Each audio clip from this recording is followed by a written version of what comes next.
美印太司令硬闯南海九段线有何意图？面对美军炒热南海局势，解放军又如何应对？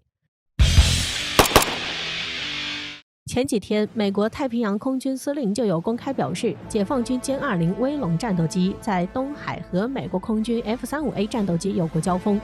这话音刚落，美印台地区司令官阿奎利诺搭载海神号 P-8A 侦察机硬闯中国南海九段线，甚至还叫嚣解放军如果威慑失败就要做好战斗准备，这明摆着是狼来了的姿态。那么中国将如何应对？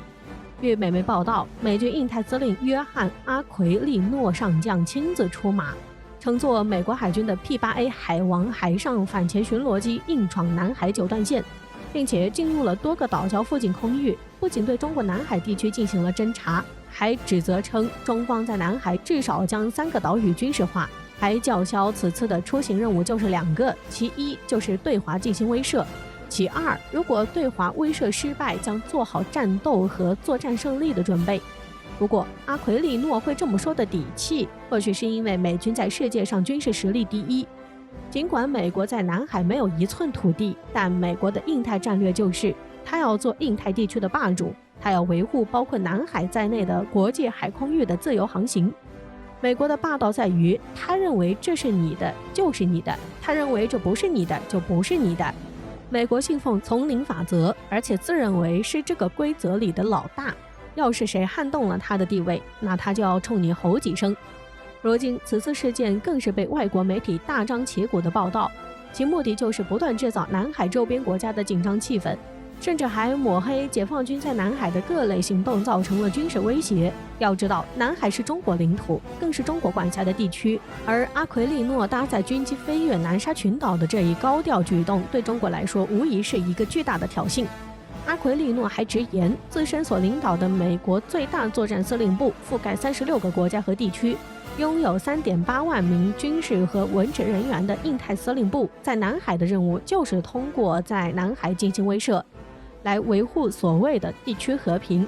不过这也是美国一贯的作风了，总是利用舆论战，把自己站在道德的制高点，喊着和平的口号，不断挑动战争。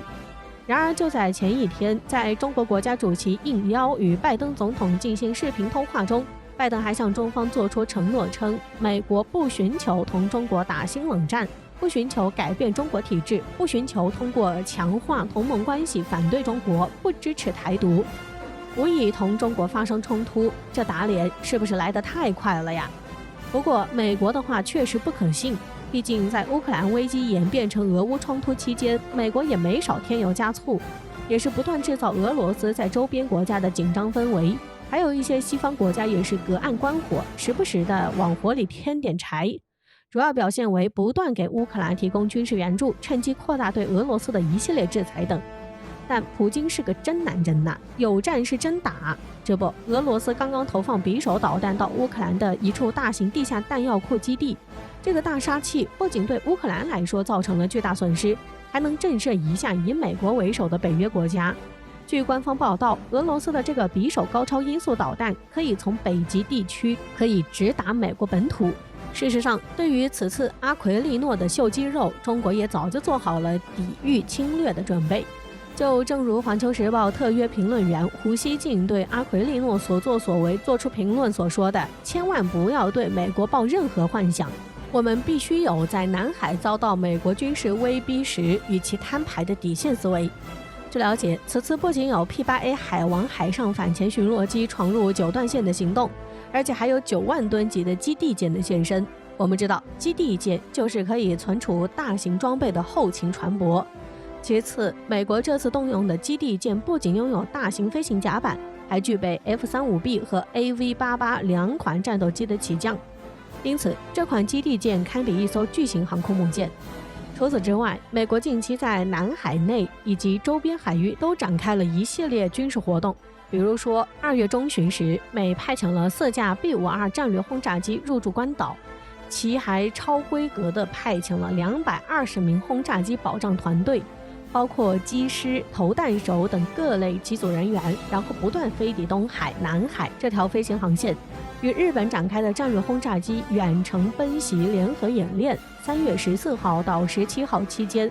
美国还联合日本、澳大利亚、法国在中国周边海域、黄海、东海、南海展开3海联动的联合作战演练。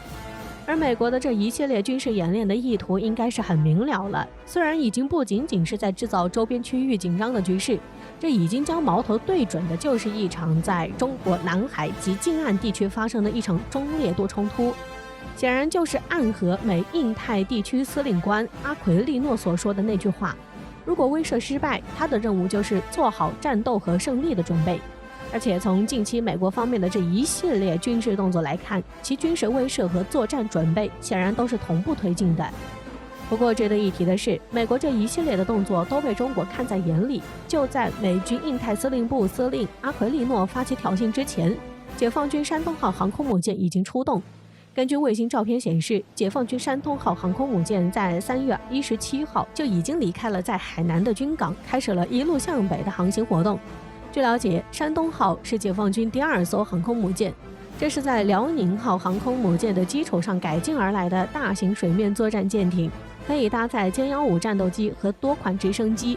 因此具备强大的战备能力。同时也说明了中国已经做好了随时应战的准备了。正如毛主席常说的一句话：